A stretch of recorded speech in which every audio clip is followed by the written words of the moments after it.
dama doon fàttaliku rek par rapport ak li nga xam ne itam jot na fi daal di jàlloon digganteeg Cour suprême ak les avocats de l'État ak aussi les avocats de Sonko alors les avocats de Ousmane Sonko ñu dem déposer li nga xam ne que moo di 7 sur 9 mais yeneen deux yi da nga ko remplacer constat huissier de justice exactement alors aussi ak quittance bi nga xam ni itam CDC jox na leen ko mais danoo naan conseil constitutionnel il a l'habilité de faire la politique mais aussi de dire le droit exactement.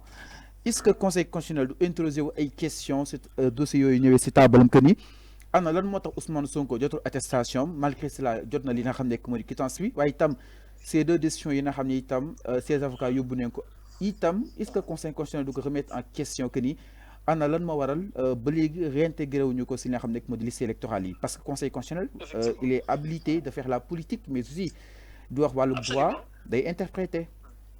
Absolument, vous avez parfaitement raison. Xam nga lire parce que man à ma qualité de juriste mënuma la wax ay waxu caaxaan lépp lu ko dama koy teg ci ay texte bu fekkee d'accord sax nga wax ma lii fan nga ko jëlee article 121 maanaam L 121 du code électoral ak L 125 dafa leeral question yi noonu nga posé léegi nañu tàmbali ci article L 121 article L 121 dafa établir les 9 conditions qu'il faut remplir pour déposer sa candidature 9 yi maintenant 9 yooyu noonu boo ko remplirul wala boo ko respecté wul ci boppam mais ce dossier du jàll foofu je parle en fait du contrôle bu ñuy procéder au contrôle dañuy. Allô alors ñu jëm kaa jëlaat moom ki nga xam ne que moo di Vincent Sibou mu jokkoo bi ma leen fàttali ñi ak moom nag jëm si li nga xam ne que moo di waxtaan wi di leen jaajëfal bu baax baax aussi l'ensemble de nos internautes après moom peut-être dinañ daal di jël aussi quelques membres yu opposition bi ñoom itam ils ont leur mot à dire par rapport ak wàllu bu ni mel exactement alors Vincent nga ne kon fu am solo nga ne 9 yi bu si manqué ce dossier suñu méttuwul kenn du ko jël. Non, pas ce moytuwul de mais le dossier en fait devient irrecevable. Irrecevable. Voilà, tout simplement. Mais malgré cela, ce dossier est passé au non-respect. Allez. Par rapport à la question, relativement plutôt à la question que vous avez posée tout à l'heure, moi, article L125, moi, Conseil constitutionnel, en fait, la capacité de ratisser large.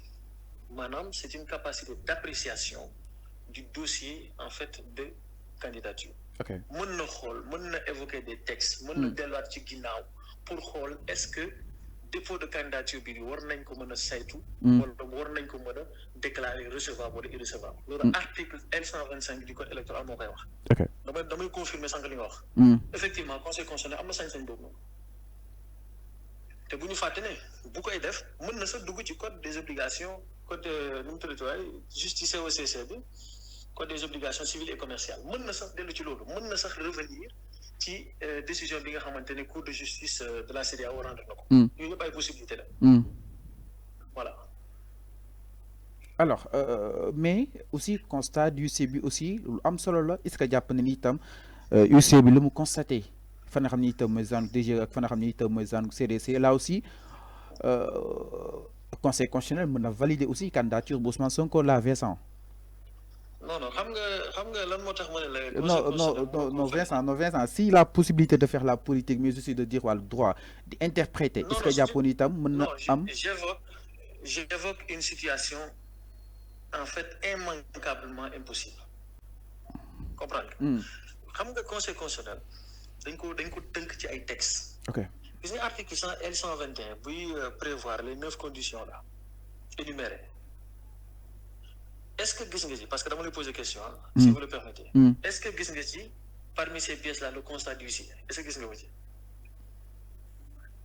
le constat d'huissier amul mais mën na nekk benn substitution par rapport à ces pièces mais substitution boobu ban article moo ko prévoir ban article ci code électoral moo ne non parce que dans certaines situations non attendez parce que conseil constitutionnel day interpréter article L125 mais le conseil constitutionnel interprète sur le fondement des textes. D'accord? Alors, permettez-moi. Mais dès que Madame Mbodj muy énumérer bien jurisprudence si ko waroon déposer caution mu dem ñu tëj mu jël yëf yi yóbbu conseil constitutionnel valider ko ko j'oublie le nom mais jurisprudence boobu amoon na conseil constitutionnel. Non mais écoutez, Dambodj n'est pas un juriste. Non jurisprudence boobu noonu non da ko nettali mais jurisprudence boobu noonu amoon na conseil constitutionnel def lu nu mel. waaw non jurisprudence moom mënuma ko ci wax parce que liiruma ko gisuma ko. mais li ma expliqué mooy ce sont les articles L121 ak L125. décision bu ma liir mënuma ci commenter léegi dama lay leeral ma ne constat d'huissier bi est-ce que gis nga ko ci 9 conditions énumérées ndax gis nga ko fa. ñoom da nga koy jël pour substitution. Pour remplacement. Non, mais cette possibilité de substitution est prévue par quel article? Il n'y a aucun article du Code électoral qui prévoit une substitution lorsque, par exemple, le candidat à la candidature subit des circonstances exceptionnelles. Mais si toutefois le Conseil constitutionnel interprète, mu ne sa am jot bu rafet. Oui, bien sûr. C'est une procédure, éventualité dama la koy nangul. Purement subjective. Yow da nga jàpp ne sur le plan politique. Et au regard de l'article L125 du Code électoral, le Conseil constitutionnel a la possibilité de valider le constat. Et ce sont ses prérogatives. De manière subjective, mais ça fait partie de ses prérogatives. Conseil constitutionnel, là, ça fait partie de ses prérogatives. Non, les prérogatives du Conseil, c'est de procéder à la vérification. Vérification, c'est ban anam, politique, juridique, et tant d'autres. Non, la vérification politique, je ne pense pas. Nous peut-être mener cette position, mais je ne crois pas parce que le Conseil est lié par des textes. Mais possibilité là. Vincent, tu as toutes les possibilités. Peut-être que tu as des Non, permettez-moi de vous expliquer une chose. Lorsque vous êtes dans une situation un peu exceptionnelle, voilà, nga far touti, d'aller évoquer des possibilités à tout va. Est-ce que vous comprenez? Parce que yow xam nga ne situation bu nga nekk peut-être ce n'est pas évident moo tax ngay évoquer di wax c'est très normal mais dama ne même bu fekkee da ngay avec ay possibilités mais possibilités yooyu dañ ko adosser sur les textes juridiques. Vous ne pouvez pas espérer que le Conseil constitutionnel puisse sortir du contexte de l'article L121 qui prévoit les 9 conditions énumérées. Maintenant, dafa am benn principe bu ñu naan lorsque vous prenez un texte nga génnee ko de son contexte de devenir un prétexte. Le constat d'huissier qui a été déposé est tout simplement un prétexte pour pousser le Conseil constitutionnel à valider. Mais c'est un document, à mon avis, qui est nul et de nullité absolue, parce que tout simplement, beaucoup de 9 pièces qui sont l'article L121 prévoit. Alors, si l'on exactement, peut-être Conseil constitutionnel dina statuer sur l'unumel, mais Vincent, greffier bi parce que ñu bari dans japonais dossier Ousmane Sonko est recevable exactement. Lan moy rôle greffier bi si li nga xamné que modi le premier dépôt. De façon très simple. Greffier bi peut-être de façon ironique d'ailleurs day tok nga ñeu déposer yow sa bu la nexe nga dem déposer lolu yow la quoi tu viens tu déposes sa compétence est de recevoir.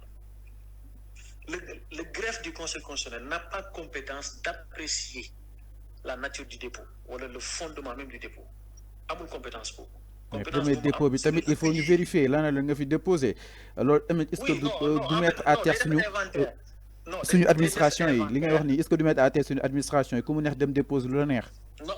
ñu bind sa tur ci numéro bi woo la.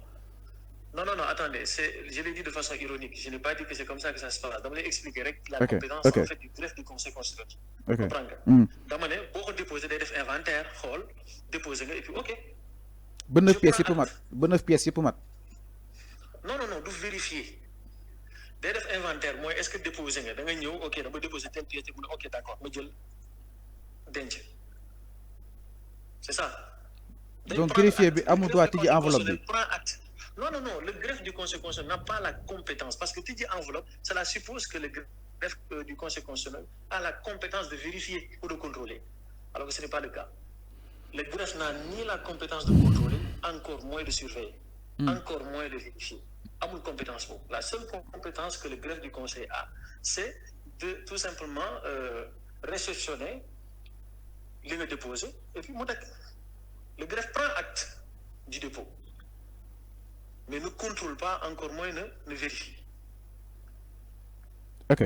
ok alors suba incha allah conseil constitutionnel peut-être woowaat na li nga xam ne que moo di gars yi maanaam les mandataires ñoom Ayib et tant d'autres lan nga jàpp ni mooy prochaine étape bi. La prochaine étape elle est très claire. Parce que expliqué naa la ko sànq. D'abord dafa am le dépôt au niveau du greffe, ensuite le tirage et finalement le contrôle. Ok. Voilà première étape bi jàll nañ ci. Deuxième étape bi tamit passé nañ ko mooy tey. def nañ tirage léegi troisième étape bi nag moo intéressé Sénégalais. man moo ma intéressé parce que c'est l'étape où la commission procède en fait à ce qu'on appelle le contrôle. Maanaam est-ce que parrain yi ñu requérir est-ce que am nga ko est-ce que les pièces qui ont été exigées am nga ko également. loolu kañ la ko conseil constitutionnel di wax.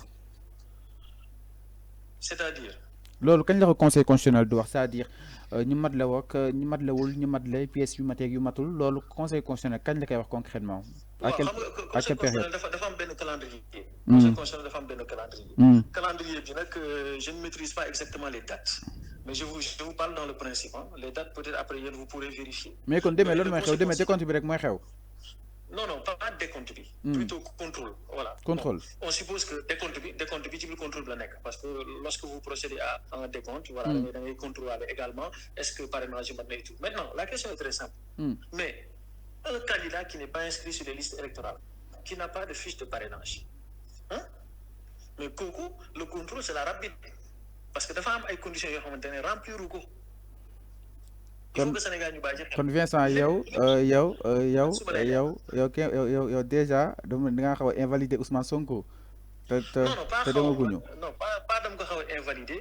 mënul bokk parce que tout simplement texte yi mayuñu ko mu bokk aussi conditions yi ñu ko laaj remplir ko mënul bokk xam nga man à ma qualité de juriste je suis lié par ce qu'on appelle les textes. mënu ma la wax leneen loo xam ne textes yi waxuñu ko les textes sont très clairs l'article L121 dafa wax lu leer nañ maintenant constat d'huissier bi bokkul ci 9 pièces exigées ku amul parrainage amoo également bokkul ci liste électorale mais le contrôle c'est la facile et très simple dañuy déclarer en fait ce dossier irrecevable pour non respect des conditions énumérées par l'article L121.